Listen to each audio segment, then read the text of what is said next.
The European Union is pushing to double military aid to Ukraine, but not everyone is on board. Italy and Spain, two of the bloc's biggest economies, are hesitant to commit. Their reasoning? They want to see how Trump's negotiations with Putin unfold first. Meanwhile, France is also raising concerns, and Hungary has outright blocked further military aid, arguing that European leaders should prioritize peace talks over funding more war. With U.S. support for Ukraine in question, the divide in Europe is growing deeper. Northern and Eastern EU nations are pushing for full support, while Southern Europe is taking a more cautious approach. So what happens next? Could the EU's united front on Ukraine be falling apart? Let's break it down. Why are Italy and Spain hesitating? Italy and Spain have been consistent supporters of Ukraine since the war began, but now they're showing signs of caution. Here's why. Waiting for Trump's next move. Trump's administration has signaled possible direct talks with Putin. If a U.S.-Russia negotiation leads to de-escalation, European leaders don't want to commit to more military aid if diplomacy is around the corner. Economic concerns. Italy and Spain are facing economic struggles and are wary of funneling billions more into Ukraine. Inflation, energy costs, and slowing growth have made military spending less popular domestically. Voter fatigue. In both Italy and Spain, public support for unlimited aid to Ukraine is declining. Political leaders are weighing the risk of angering voters ahead of upcoming elections. This doesn't mean Italy and Spain won't approve the aid eventually. But for now, they're waiting to see how the global situation plays out. France raises questions too. France, under Emmanuel Macron, has been a strong pro-Ukraine voice in Europe. But even Macron is raising concerns over the new aid package. Macron has pushed for strategic autonomy for Europe, meaning less dependence on the U.S. If Trump reduces U.S. involvement in Ukraine, France may have to take on a larger leadership role. Some French officials are concerned about military stockpiles, questioning if Europe can keep supplying weapons at this scale. While France hasn't officially opposed the plan, it's clear that Macron wants more clarity before fully committing. Hungary blocks more EU military aid. Then there's Hungary, which has outright said no. Hungarian Foreign Minister Peter Szijjártó made it clear. There will be several proposals on the agenda in Brussels today to provide Ukraine with billions more euros or military supplies from European taxpayers' money. We are going to Brussels to reject the proposals aimed at supporting military action and contributing to the success of peace talks. Hungary has long been the most pro-Russian government in the EU, and Viktor Orbán has kept close ties with Moscow despite European pressure. Hungary wants negotiations, not more war funding.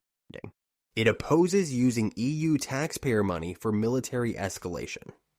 It is using its veto power to block new rounds of military aid.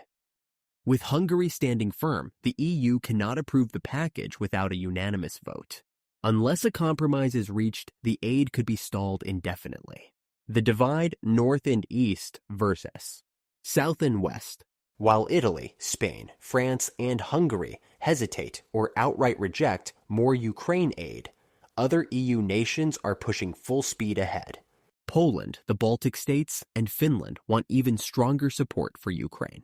Germany is in favor, though some lawmakers worry about long-term sustainability. The Netherlands and Sweden are also backing the aid package. This has created a geopolitical divide within the EU. Northern and Eastern Europe, pro-Ukraine, pro-military aid. Southern and Western Europe, NAUS, more cautious, waiting on Trump, preferring diplomacy. This split could weaken the EU's ability to act decisively on Ukraine in the months ahead.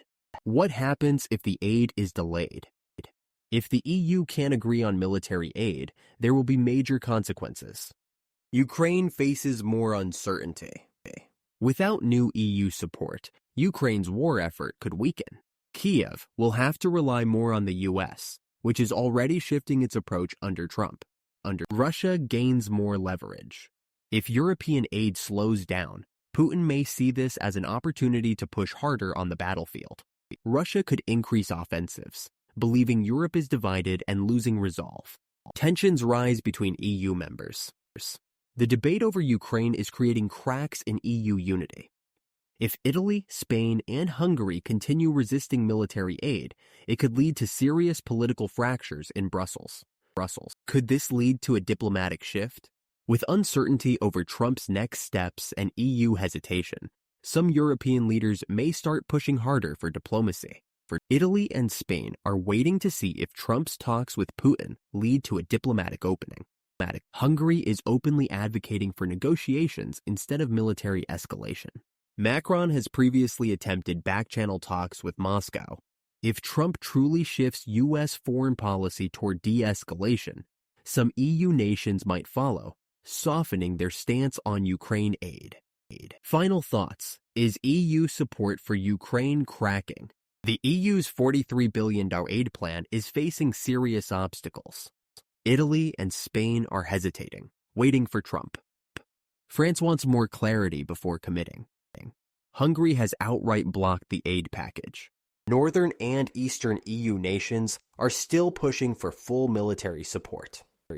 With Trump-Putin negotiations looming and economic concerns growing, the next few months will be critical for Europe's Ukraine strategy. So what do you think? Is the EU's support for Ukraine starting to collapse? Or will a deal be made to push this aid package through?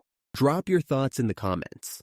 Don't forget to like, subscribe, and hit the bell for more deep dives into global politics shaping our world.